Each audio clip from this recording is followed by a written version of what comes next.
आज भारत की भूमि की सभी माताओं को सिंधारा दूज का बहुत बहुत बधाई। माता पार्वती, माँ जगत जननी आपके सुहाग को अखंड सौभाग्यवती बनाए, यही भगवान से प्रार्थना। श्रावण के महीने में क्यों हिंदू धर्म में सिंधारा दूज मनाई जाती है, किस लिए? आज पूरे भारत की भूमि पर कई माताएं हाथ में मेहंदियां लगाती हैं, चूड़ियां पहनती हैं, सुंदर चुनरी पहनती हैं, मां पूजन करती हैं, माता का आराधना करती हैं। सिंधारा दूज, उसका कारण केवल इतना सा है, सिंधारा दूज का मतलब यह होता है कि चंचुला देवी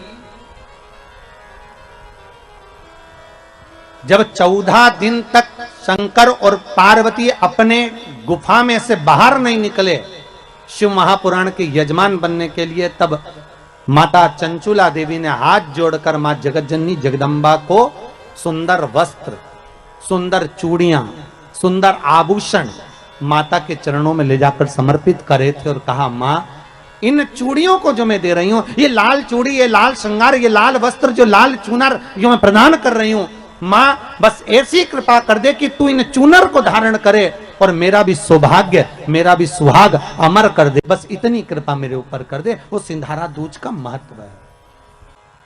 आज भारत की भूमि की सभी माताओं को सिंधारा दूज का बहुत बहुत बधाई। माता पार्वती, मां जगत जननी आपके सुहाग को अखंड सौभाग्यवती बनाए, यही भगवान से प्रार्थना। सती में और पार्वती में एक अंतर भारी है।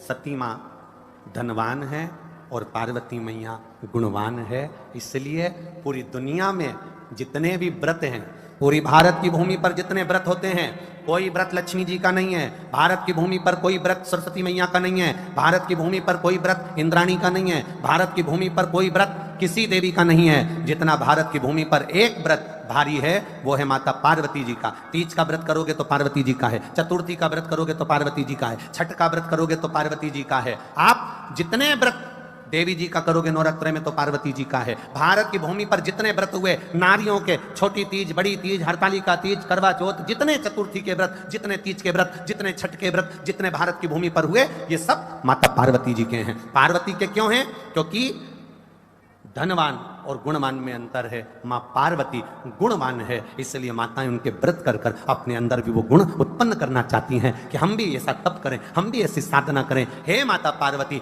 जैसे आपका अखंड सौभाग्य है, हे मां जगत जननी हमारा भी मांग में अखंड सौभाग्य रहे। जैसे आपके चूड़े अमर हैं, हे मां हमारे हाथ में भी चूड़े अमर हो। हे मां जैसे आपके भाल की बिंदी अमर है, मां मेरे भाल की बिंदी भी अमर हो। हे मां जैसे आपके नैनों का सुरमा, बालों का गजरा अमर है, हे माता पार्वती हमारे भी नैनों का सुरमा और बालों का गजरा अमर कर देना। बस इतनी सी कृपा नारी माता पार्वती से मांगा करती है, मां पार्वती से चाहती है। सूचक वस्तुओं का जो दान करता है वो जीवन में कभी विधवा नहीं होता। महाराज वो 8 वस्तुएं बताई हैं। पहला कुमकुम, दूसरा पुष्प, चाहे लाल हो, चाहे सफेद हो, चाहे पीला हो, पुष्प कोई भी हो। तीसरे नंबर पर है चंदन, चौथे नंबर पर है तांबुल, पांचवें नंबर पर है काजल, छठे नंबर पर है ईख, क्या बोलते हैं यहां पर ईख को, क्या बोलते हैं, गन्ना, ईख। सातवें नंबर पर है लौंग, खाने वाली जो लौंग होती है, लौंग। और सातवें नंबर पर है, 8वें नंबर पर है जीरा। कहते हैं चैत्र महीने की तृतीया तिथि को बिना नमक का भोजन कर कर, सुबह बिना नमक का भोजन करें, एक समय फलाहार करें बिना नमक का, और तुला दान के बराबर एक पलड़े में अपन बैठकर 8 वस्तुएं तुला की रखकर जो दान दे देता है वो नारी कभी विधवा होकर नहीं जाती, 7 जन्म तक अखंड सौभाग्यवती रहती है। अखंड सौभाग्य कार्य करेंगी तो भी सौभाग्य की सामग्री देंगी। सौभाग्य की सामग्री का दान क्यों किया जाता है?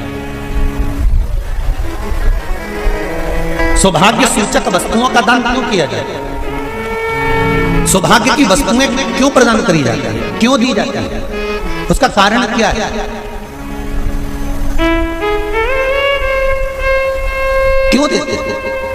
महाराज भारत की भूमि की सौभाग्यवती माताओं का एक मन की अभिलाषा रहती है, भारत की भूमि की माताओं की एक अभिलाषा रहती है कि जब उसके प्राण छूटे तो अखंड सौभाग्य धारण करके पति के कंधे पर और पुत्र के कंधे पर शमशान पर।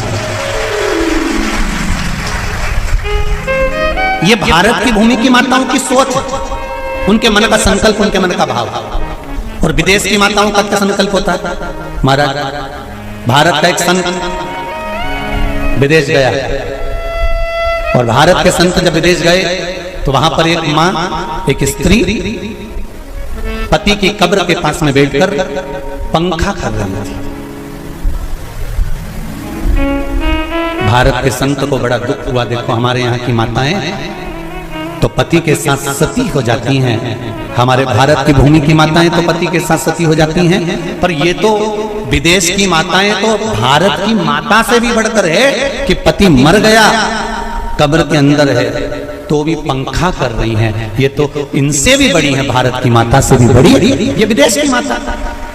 तो भारत के संत से रहा नहीं गया और भारत के संत ने जाकर पूछ लिया विदेश की माता से, माँ जी एक बात बताओ, हमारे यहाँ पति के साथ पत्नी सती हो जाती है, वो प्रथम गिनती में आती है, पर तुम तो उससे भी बड़ी हो कि पति मर गया उसके बाद भी उसकी कब्र को पंखा कर रही हो।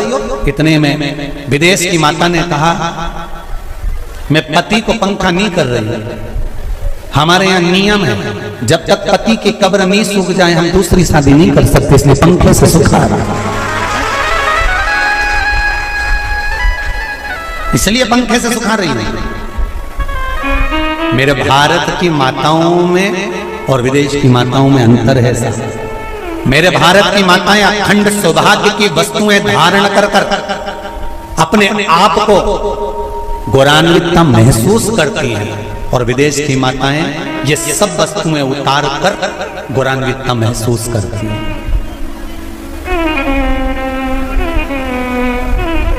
क्यों देते हैं चूड़ी का दान, क्यों देते हैं बिंदी का दान, क्यों देते हैं अखंड सौभाग्य का दान?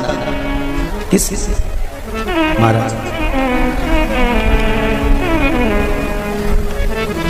मेरे हाथों में भर भर के चूड़ी रहे, मेरे हाथों में भर भर के चूड़ी और मैया कोई काम नहीं, मेरे मस्तक पे चमकती चूनर रहे, मेरे मस्तक पे चमकती चूनर रहे और मैया कोई काम नहीं, मेरी मांगों में भर भर के सिंदूर रहे, मेरी मांगों में भर भर के सिंदूर रहे और मैया कोई कामना नहीं, मेरे पाँव में बिछुड़ी का जोड़ा रहे, एक बिछुड़ी नहीं, कितनी? 2, 3, 4, 5, एक एक पाँव में जोड़े से बिछुड़ी होना चाहिए, केवल एक नहीं, सिंगल नहीं। वो तो आजकल का फैशन हो गया महाराज, जो केवल एक बिछुड़ी धारण कर लो उसी में फैशन दिखे। श्रावण की शिव महापुराण की कथा कहती है जब बेटी को विदा करा जाता है और पहली बार बेटी के पाँव में जब बिछुड़ी डाली जाती है तो वो बिछुड़ी भी अलग अलग नहीं होती, उस बिछुड़ी के जोड़ को चेन से एक दूसरे से बंधा हुआ होता। बोला सही है कि गलत? जितने आस्था चैनल पर कथा सुन रहे हैं, जितने फेसबुक पर सुन रहे हैं, यूट्यूब पर सुन रहे हैं, सुन लेना कि मेरे भारत की माताओं का जब पाणी ग्रहण संस्कार किसी बेटी का होता है, उसके पाँव में जब पहली बार बिछुड़ा पिनाया जाता है, बिछुड़ी पिनाई जाती है, तो वो बिछुड़ी भी एक दूसरे से बंधी हुई होती है, चेन से बंधी हुई होती है। उसको अलग अलग वाली बिछुड़ी शादी के मंडप में नहीं पिनाई जाती। क्यों? जैसे ये बिछुड़ी एक दूसरे से पाँव में बंधी हुई है, तुम्हारी जिंदगी अंतिम श्वास तक ऐसी ही बंधी रहे, यही बनना चाहिए। वो तो अब माताओं ने थोड़ा सा फैशन चेंज कर दिया, अब पाँव में ज्यादा बिछुड़ी नहीं बनती, गड़ती है, चुभती है, एक बिछुड़ी धारण है। महाराज पर नहीं, बिछुड़ी भी 2 हो, जोड़े से हमारी माताएं, भारत की भूमि की जो माताएं हैं, ये चूड़ी भी हाथ में पहनती है तो जोड़े से पहनती है। बोलो जैसा सही है कि गलत है? एक अकेली चूड़ी माताएं हाथ में धारण नहीं करती हैं। अगर भारत की भूमि की संस्कारित माताएं हैं और भारत की भूमि की सभ्यता और संस्कृति को जानती है तो अकेली चूड़ी नहीं, जोड़े की चूड़ी पहनेगी। 2 चूड़ा डालेगी, 4 डालेगी, 12 डालेगी, पर सिंगल नहीं, अकेले। और सरल भाषा में समझ लो, हमारे यहां ठेले पर लेने जाओ तो जो केले अपन खाते हैं वो भी सिंगल नहीं देते, उसको भी जोड़े से दिया जाता है। 2 दूं की, 12 दूं की, आधी दर्जन दूं की 1 दर्जन दूं। अब अंदाजा लगाइए, हमारे यहां देने का भी एक भाव है। श्रावण के महीने की शिव महापुराण की कथा, जिसका नाम है श्रावण शिव महापुराण की कथा, ये कहती है कि पार्वती जी ने और गंगा जी ने ये चतुर्मास में जितना सौभाग्य का दान दिया है, उनके बराबर दुनिया का कोई व्यक्ति इतना सौभाग्य का दान नहीं दे सकता जो माता गंगा और पार्वती दोनों दान दे रहे हैं।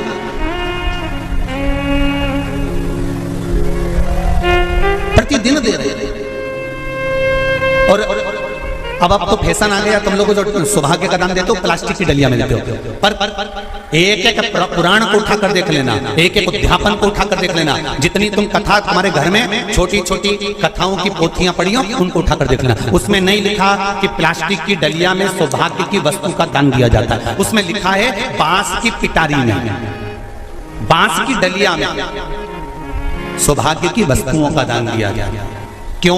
क्योंकि बांस वंश की वृद्धि करता है, बांस सौभाग्य की वृद्धि करता है, और बांस अखंड सौभाग्य, जैसे बांस का पौधा बढ़ते चले जाता है, बढ़ते चले जाता है, उसी तरह बांस की डलिया में जब दान दिया जाता है, बांस की टोकनी में जब दान दिया जाता है तो ये भाव रखा जाता है कि तुम्हारा सौभाग्य ऐसे ही बढ़ता रहे। पर अब थोड़ा सा फैशन चेंज हो गया तो प्लास्टिक की डलिया, पर प्लास्टिक की नहीं। सिंघाड़ा दूज का यह कथा आपको कैसी लगी? अगर यह कथा आपको पसंद आई होगी तो वीडियो को लाइक करिएगा, शेयर करिएगा। मेरे चैनल में नए होंगे तो चैनल को सब्सक्राइब करिएगा। फिर मिलते हैं अगले वीडियो में, तब तक हर हर महादेव।